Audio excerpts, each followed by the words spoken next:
Hello friends, இன்றைக்கி நம்ம ஃப்ரெஷ்ஷான ஆட்டு ரத்த பொரியல் எப்படி செய்யறதுன்னு பார்க்கலாம்.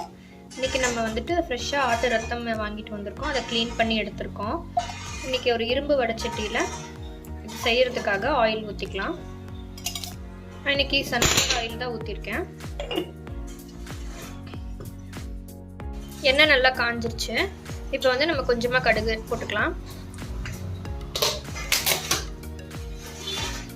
இது கூட வந்துட்டு கொஞ்சமாக கடலைப்பருப்பும் சேர்த்திக்கலாம்.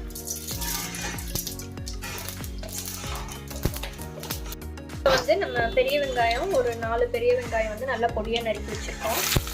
இதை நல்லா சேர்த்தி வதக்கி விட்டுக்கலாம். வெங்காயம் நிறைய சேர்த்துனா தான் இந்த ரத்த பொரியல் வந்து டேஸ்ட் நல்லாயிருக்கும். இதை நல்லா வதக்கி விட்டுக்கலாம். நீங்கள் சொல்லிடுங்க, ரத்த பொரியல் செய்யறதுக்கு வந்து நம்ம உப்பு போடலாமா? நம்ம உப்பு போடக்கூடாது. அவங்க வந்து ரத்தம் கட்டி ஆகிறதுக்காக உப்பு முதலே போட்டு தான் அந்த ரத்தம் அறுப்பாங்க, ஆடு அறுப்பாங்க. அதனால நம்ம உப்பு போடக்கூடாது. ஓ, இந்த பொரியல் ஃபுல்லுக்குமே நம்ம உப்பே தேவையில்லை. அவங்க உப்பு போட்டு தான் கொடுப்பாங்க. நம்ம காரத்துக்காக பச்சை மிளகாய், காரத்துக்காக கொஞ்சம் நிறையவே பச்சை மிளகாய் சேர்த்துக்கணும். அப்போ தான் அது டேஸ்ட்டாக நல்லா. மிளகாத்தூள்லாம் வேண்டியதில்லை. மிளகாத்தூள் எல்லாம் வேண்டாம். பச்சை மிளகா தான் அதுக்கு டேஸ்ட்டு கொடுக்கும். அதுக்காக நிறைய பச்சை மிளகா சேர்த்துக்கலாம். இப்போ நான் இந்த ஒரு ஆட்டு ரத்தத்துக்கே ஒரு 10 பச்சை மிளகா அளவுக்கு போட போகிறேன். இது அப்படியே நல்லா வதங்கி நல்லா ஆயிடும். ரத்த பொரியலும் பச்சை மிளகாயும் ஒன்றா இருக்கும். அதனால எடுத்து போடவும் வேண்டியதில்லை. அப்படியே நம்ம சேர்த்தே சாப்பிட்டுக்கலாம். ரத்த பொரியல் ரெகுலராக சாப்பிட்றதுனால என்னென்ன பெனிஃபிட்டு? ரத்த பொரியல் வாரத்துக்கு ஒரு தடவை சாப்பிட்டோன்னா நமக்கு ஹீமோகுளோபின் அதிகமாகும். அதனால நம்ம லேடிஸ் எல்லாம் நிறையாவே சாப்பிடலாம். வாரத்துக்கு ஒரு கப் அளவுக்கு சாப்பிட்டா போதும். ஒரு கப் அளவுக்கு சாப்பிடலாம். ஒரு ரத்தம் வாங்கினோன்னா 4 பேர் சாப்பிட்ற அளவுக்கு சாப்பிடலாம்.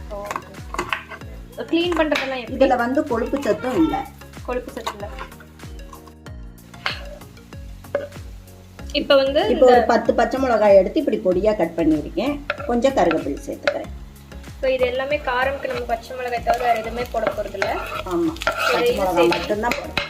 நல்லா வதக்கிக்கலாம். வெங்காயம் இந்த அளவுக்கு வதங்கினா போதும். வெங்காயம் ரொம்ப ப்ரௌன் ஆகணும்னு வேண்டியதில்லை. ஒரு அளவுக்கு வதங்கிச்சுன்னா போதும். இந்த அளவுக்கு நல்லா போதும். அதே போல் இந்த ரத்த பொரியலுக்கு தேங்காய் பூ வந்து நிறையா போடணும். அப்போ தான் சாப்பிட நல்லா டேஸ்டாக இருக்கும்.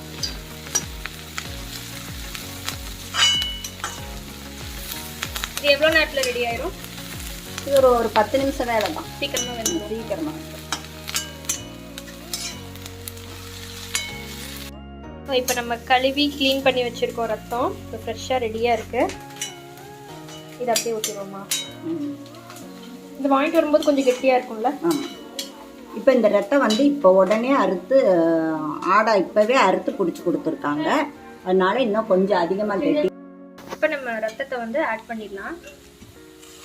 வெங்காயம் பச்சை மிளகாய் நல்லா வதங்கிடுச்சு.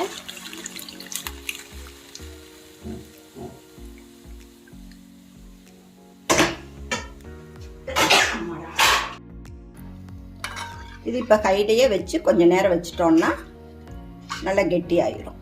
அப்படியே கெட்டி ஆகிட்டே இருக்கு. தண்ணி மாதிரி இருக்கிறதுக்கும் அப்படியே சூடு ஆக அப்படியே கெட்டி ஆகிட்டே இருக்கு. இப்போ நம்ம ஃப்ளேம் ஹையில் வச்சுக்கணுமா? ஆமாம், ஹையில் வச்சுக்கணும். இப்போ இதோட கொஞ்சம் மஞ்சத்தூள் சேர்த்துக்கலாம்.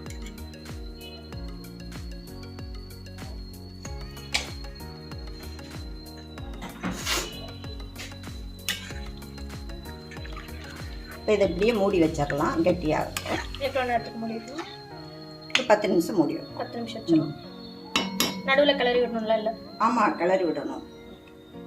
இல்லாட்டா அடியில் வந்து கொஞ்சம் லேசாக பிடிக்க ஆரம்பிக்கும். அதனால நம்ம ஒரு 2-3 நிமிஷத்துக்கு ஒரு தடவை இதை அப்படியே எடுத்து விட்டுறணும். இப்போ இது ஒரு 2 நிமிஷத்தில் இப்படி ஆயிரும். நல்லா கெட்டியாக ஆரம்பிச்சிச்சு. இந்த டைமில் நம்ம கொஞ்சம் கொஞ்சமாக கிளறி விட்டுக்கலாம். நல்லா பொங்கி வருது. இப்போ அது அந்த கலரெல்லாம் மாறி பிளாக் கலராக வந்துடும். அப்படியே அந்த ரெட் கலர் மாறிடுச்சு. இதில் வந்து கொழுப்பு சத்தெல்லாம் எதுவும் இல்லை. அதனால கொலஸ்ட்ரால் இல்லாததுனால நல்லா சாப்பிடலாம். ஹீமோகுளோபின் இன்க்ரீஸ் பண்ணுறதுக்கு இது ஹெல்ப் பண்ணும்.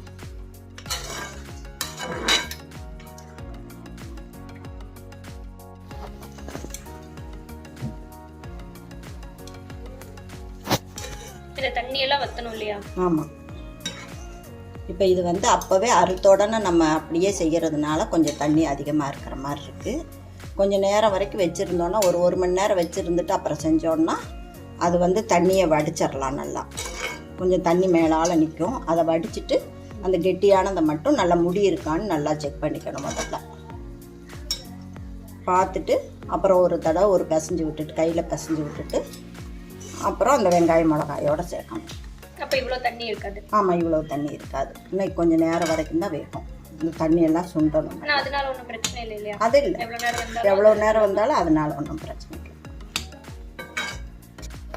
இப்போ ஒரு 10 நிமிஷம் ஆச்சு.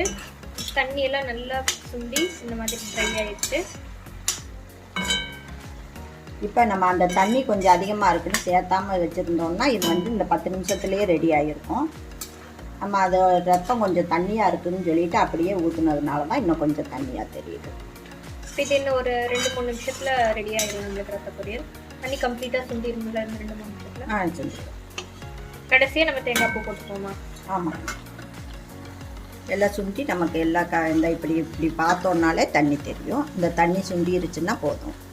அப்புறம் நம்ம தேங்காய் பூ போட்டு அப்படியே ஒரு கலக்கி எடுத்துட வேண்டியது. தண்ணி ஃபுல்லாக சுண்டிடுச்சு. இப்போ தண்ணி ஃபுல்லாக நல்லா சுண்டி வந்துடுச்சு. நம்ம சாப்பிட்றதுக்கு அளவாக இருக்குது. இப்போ இதோட தேங்காய் சேர்த்துக்கலாம். தேங்காய் பூ வந்து முந்தி பூவாக எடுக்கும், அது இன்னுமே நல்லா டேஸ்ட் இருக்கும். இப்போல்லாம் அருகாமனையெல்லாம் தூக்கி மேலே போட்டதுனால மிக்ஸி ஜார்லேயே அரைச்சி எடுத்திருக்கேன். இப்போ இந்த தேங்காய் ஃபுல்லாக போட்டுருவாங்க. தேங்காய் போடாமல் இது சாப்பிட்லாங்களா? அப்படியே தேங்காய் போட்டால் தான் டேஸ்ட் இருக்கும். நல்லா போடாமல் வேணுங்கிறவங்க சாப்பிடுவாங்க. ஆனால் நமக்கு வந்து தேங்காய் போட்டால் தான் பிடிக்கும். அதனால தேங்காய் போட்டுருவோம்.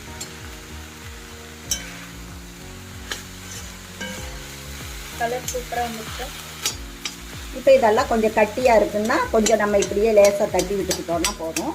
அந்த கட்டியெல்லாம் நல்லா உடஞ்சிரும். பெரிய பெரிய கட்டிகளாக இருக்கிறதெல்லாம். இங்கே பழனியில் வந்து ரத்தத்துக்கு வந்து ரத்தம் பிடிக்கும்போதே உப்பு போட்டு தான் பிடிப்பாங்க. இன்னும் வெளியூர்களெல்லாம் எப்படின்னு தெரியலை. அதை பார்த்துட்டு டேஸ்ட்டு பார்த்துட்டு போட்டுக்க வேண்டியதுதான்.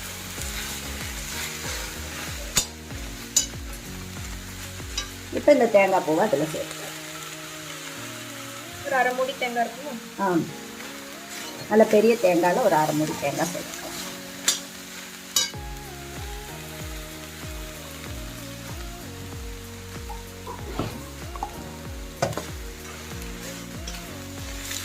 அவ்வளோதான். சூடாக இருக்கும்போதே சாப்பிட்றணும். பாக்கெட் செம்மையாக ரெடி ஆயிடுச்சு. ஆற விடக்கூடாது. சூடாக இருக்கும்போதே சாப்பிட வேண்டியது. அவ்வளோதான். இதுக்கு மல்லித்தலையெல்லாம் வேண்டியதில்லை. மல்லித்தலை தேவை வேண்டியது. ஆமாம், அந்த வாசம்லாம் வேண்டாம். கருவேப்பிலை மட்டும் போட்டு தாளிச்சோன்னா போதும். இது பச்சை மிளகா வாசத்தோட சூப்பராக இருக்கும் சாப்பிட்றதுக்கு. இவ்வளோதான். ரெடி ஆயிடுச்சு. ரெடி ஆயிடுச்சு. கண்டிப்பாக ட்ரை பண்ணி பாருங்கள். ட்ரை பண்ணி பார்த்துட்டு எப்படி இருந்துச்சுன்னு கமெண்ட் செக்ஷனில் சொல்லுங்கள். தேங்க்யூ ஃபார் வாட்சிங்.